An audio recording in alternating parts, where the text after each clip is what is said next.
Hello and welcome to this video in REBA's on-demand series focusing on innovation. I'm Debi O'Donovan, Director and co-founder of REBA, and today we're going to be talking about innovation in pay transparency. I'm joined today by Rameez Kaleem, founder and director of 3R Strategy. Rameez left his practitioner role and found 3R Strategy at roughly the same time that I was co-founding REBA. And we've both made a point of catching up at least once a year for a cup of coffee or a chat to see how our respective businesses have been going. So in some ways, I feel like we've been startup buddies in recent years. But today we're going to focus on Rameez's expertise rather than his business and dive into pay fairness, the pay transparency scale, links to employee engagement, pay equality, gender pay reporting, the impact of the pandemic, and what a pay transparency journey looks like. So, Rameez, the first thing that I would like to find out from you is, what is pay transparency and what should it mean to employers and employees? Pay transparency is around being clear and open about how and why pay decisions are made. What makes a lot of organizations and even leaders nervous about pay transparency is they start to worry about employees discussing pay, finding out about what everyone else is getting paid. But the fact is, most people are not really that concerned about what everyone else gets paid. What they are concerned about is that they're being treated fairly. And we can demonstrate fairness by being clear and transparent in how and why pay decisions are made. And also, the reality is some people will always talk about pay. And by being more transparent, we can shape some of that conversation without always reacting to it. I mean, that sounds like really good, almost simple advice, but we often forget that. So if an employer wants pay transparency, how do they go about deciding what they need to do to achieve that pay transparency? Yeah, so first, we need to understand that there are three aspects of pay transparency. What do we pay employees? How do we make pay decisions? And why do we manage pay the way we do? And I like to think about it in terms of the 5-point transparency scale, which you can see behind me.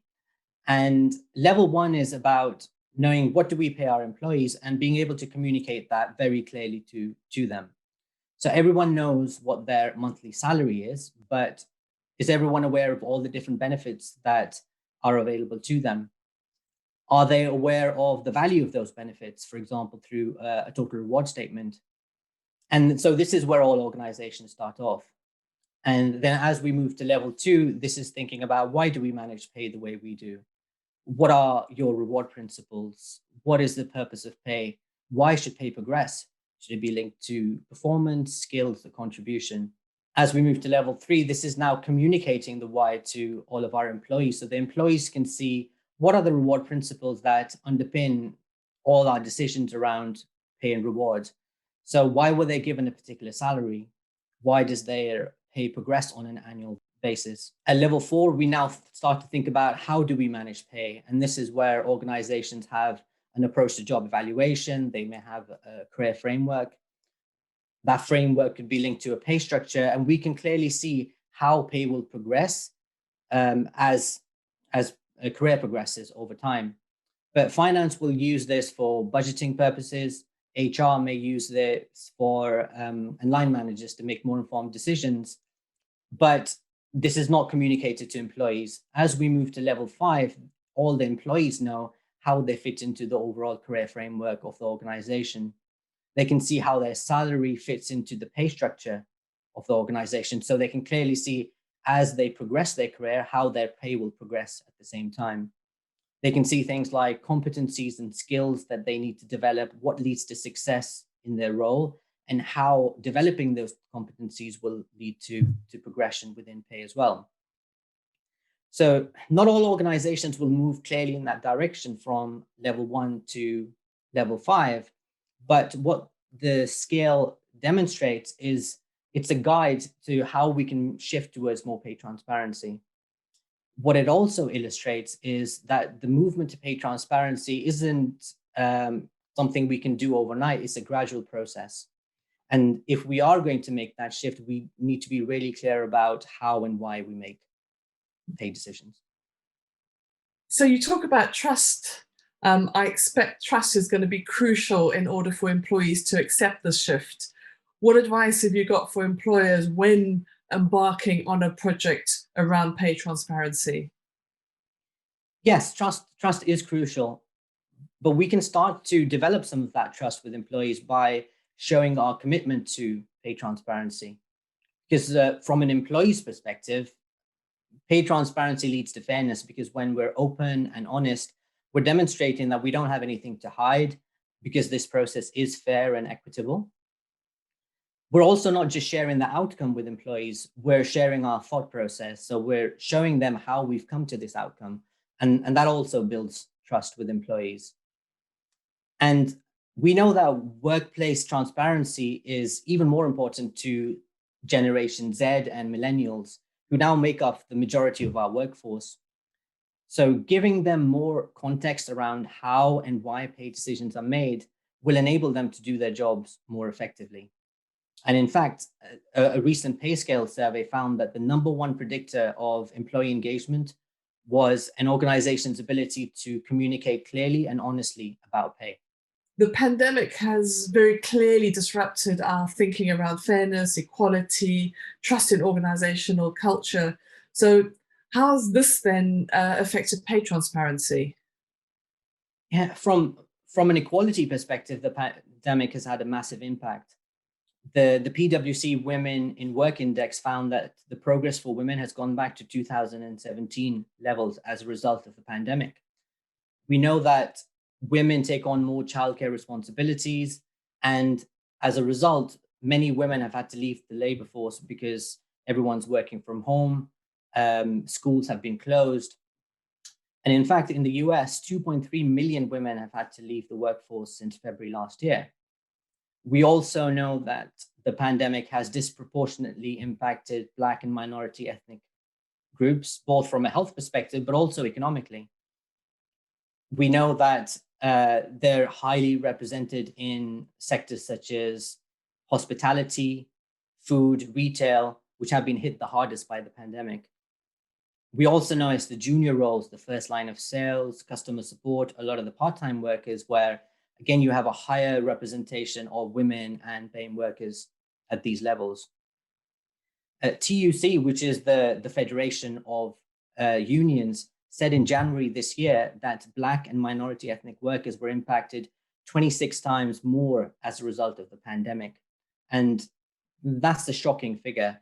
And if we look at these numbers at an organizational level, then clearly it's going to disrupt thinking around equality and fairness. Yeah, so talking about equality and fairness among BAME groups and women leads me to ask, where does the gender pay gap reporting, where does ethnicity pay gap reporting fit into a pay transparency plan? And so we know that gender pay gap reporting was cancelled last year, and it's been delayed again this year. Ethnicity pay gap reporting isn't really top of the agenda and doesn't seem like it's going to be made mandatory anytime soon. But the problem is a lot more complicated than just the 6 numbers that organizations need to publish as part of gender pay gap reporting. Because the gender pay gap exists for many reasons, and the main reason is the real lack of representation of women in senior leadership roles. And we did see organizations putting in initiatives to try and encourage more women into senior leadership roles following the publication of these figures, which is great, but it doesn't really promote pay transparency, because again, the focus is on what rather than how and why we're making pay decisions. So if organizations really want to make a commitment to pay transparency, we need to do a lot more than simply publishing our gender pay gap and ethnicity pay gap numbers. Which then leads on to our next question, also pandemic related, but yeah, how do you think the pandemic will change the way that employers manage pay? I think it's already started to change the way some organizations think about how they manage pay. Although I think it's really important that if we are thinking about making changes, particularly at a time when everyone is working remotely, they might feel disconnected and isolated, that we're really clear about why do we manage pay the way we do. Because if we are making changes, it's making sure that we're making those changes for the right reasons. For example, some organizations have been asking the question of, can they reduce salaries because people no longer have to commute to work? They don't have to buy expensive train tickets, expensive lunches, coffees, and so on. And while that's true, it really has nothing to do with why we pay people a base salary, because we pay people a salary for many different reasons, such as skills, their contribution, but we don't pay them a salary for their lifestyle. So if we have two people doing the same job, we've never paid one person a higher salary because they're commuting long distances compared to somebody else who's just walking into work or even working from home. So if we think about why we manage pay the way we do, there really is no rationale for making pay reductions on this basis. Mm-hmm. But there might be other reasons and other ways that organizations start to think about change. For example, there's likely to be a shift from using location-specific salary benchmarking to using national data. Because if we no longer have to be based in a particular location, we're not just recruiting from that location, people could be based anywhere. That could lead to us using national data, and maybe some pay ranges might shift. The biggest impact would be if we have somebody based in central London or an office based in central London, and that shifts because there's a significant difference between central London and the rest of the country. But there are a few other things to consider here as well. For example, what is the primary place of work for someone? And, if somebody is no longer traveling into the office every day, but we then have to cover their expenses every time they have to travel or they have to go to a meeting. So a lot of things for organizations to think about. And for those employers watching our conversation today and are thinking, we want to move towards pay transparency, what could that journey look like? How do they decide what they want to achieve? So it's interesting you use the word journey, because a journey has a starting point and a destination. And we can do the same with pay transparencies. Think about our starting point on the transparency scale, and then think about where do we want to get to? What is our destination? And then once we have our 2 points, we can think about what do we need to do to get there. But of course, the challenge is thinking about the detail and how do we really achieve this? Because when we do start to talk about pay in organizations, there are so many different opinions, and the discussion can go on for hours without really coming to a consensus. So a good way of doing this is to really break the discussion down into smaller discussions by asking very specific questions. So a question could be, what is the purpose of base salary? Is it based on somebody's skills? Is it based on their qualifications? Do we look at the external market? What sector do we look at? How do we position ourselves against the market? Is it the median, upper, lower quartile? So all of those things we need to think about. How are we managing it now, and how would we like to manage it in the future? Mm-hmm. Another specific question could be, what do we communicate around pay? What are we communicating now? And let's think about our 5-year business strategy or HR strategy. And in those 5 years, what do we want to communicate in the future? And by asking these very specific questions around pay, we can think about our starting point, we can think about where we want to get to, and then really start to map out our journey to get to our destination. So, Rameez, our final question on this topic is really, you talking about this pay transparency journey. What are you seeing that the most forward-thinking employers are doing to address this journey? The most forward-thinking organizations are the ones that are actively engaging with their employees and gathering feedback from them on a regular basis. They're not completely disconnected from their colleagues, making decisions in boardrooms based purely on the opinions of a handful of people, and forgetting about the hundreds or even the thousands of other employees. because that's not good for employees, because we know that transparency, and particularly pay transparency, is really important to them. And it's not good for the organization because they might not be getting the best return on their investment.